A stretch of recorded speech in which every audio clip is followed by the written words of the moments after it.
आज जिला कलेक्टर कार्यालय में एक महत्वपूर्ण समीक्षा बैठक आयोजित की गई, जिसकी अध्यक्षता पालक मंत्री अतुल सावे ने की। जिले के विभिन्न विभागों के कामकाज की विस्तृत समीक्षा की गई, जिसके बाद संबंधित अधिकारियों के साथ हुई चर्चा।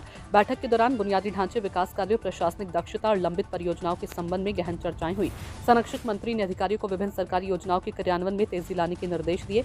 उन्होंने ये भी निर्देश जारी किए कि प्रशासनिक कार्य अधिक पारदर्शिता और जवाबदेही के साथ संचालित हो, ताकि नागरिक समय पर सरकारी सेवाओं का लाभ उठा सके। सेवा के दौरान नारी शक्ति आरक्षण के मुद्दे पर बोलते हुए संरक्षक मंत्री अतुल सावे ने कहा कि देश की लगभग 70% आबादी ने महिलाओं के सशक्तिकरण और नारी शक्ति को मजबूत करने के प्रति अपना समर्थन व्यक्त किया है। और उन्होंने इस बात पर जोर दिया कि महिलाओं को राजनीतिक और सामाजिक क्षेत्रों में अधिक अवसर प्रदान करना आज की जरूरत है। इस बैठक में जिला कलेक्टर, विभिन्न विभागों के अधिकारी और संबंधित एजेंसियों के प्रतिनिधियों ने भी भाग लिया।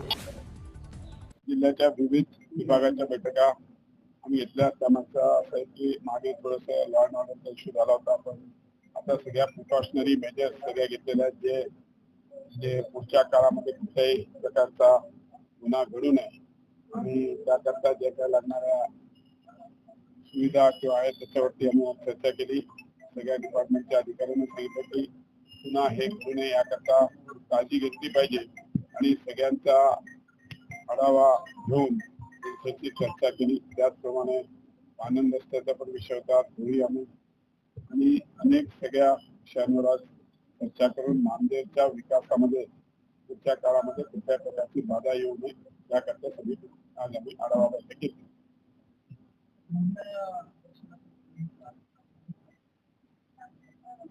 महिला आरक्षण झालं असतं तर आमच्या भगिनींना संधी मिळाली असती। आता काँग्रेस त्यांना भगिनी पाहिजे नाही, त्यांच्या भगिनी परदेशात असतील म्हणून त्यांना पाहिजे नसेल।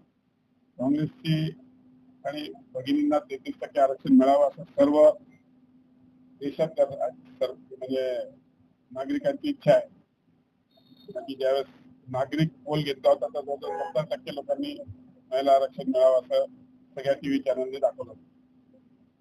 ठीक आहे, नवीन नाही, जुन्या ज्या गोष्टी इनकम्प्लीट आहेत त्या सगळ्या कम्प्लीट केल्या पाहिजे, त्याच्याकरता बैठक घेतली।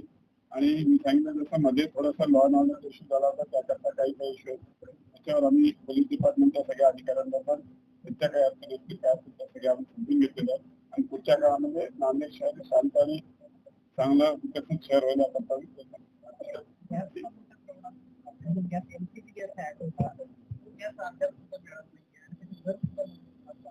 एलपीजी गॅस आपण बघायला तर हे जे युद्ध चालू आहे त्यामुळे तिकडूनच कंटेनर जे टँकर्स असतात ते येत नाही। कालच तुम्ही बघितलं असेल की 2 टँकरला इराणने परवानगी दिली। नक्कीच ते टँकर आले तर ते तुला जसं मध्ये होतं, मागे 2 टँकर आले तर थोडंसं शॉर्टेज कमी झाला। तसंच आताही 2 टँकर्स काल रिलीज केलेले आहेत, त्यांनी परमिशन दिलेली आहे। मला नक्कीच खात्री आहे पुढच्या काळामध्ये या आणि युद्धही यामध्ये कुठे ना कुठे त्याच्यात संपुष्टात येईल आणि ज्यामुळे गॅस आणि पेट्रोलचा जो तुटवडा आहे तो संपेल। थँक्यू।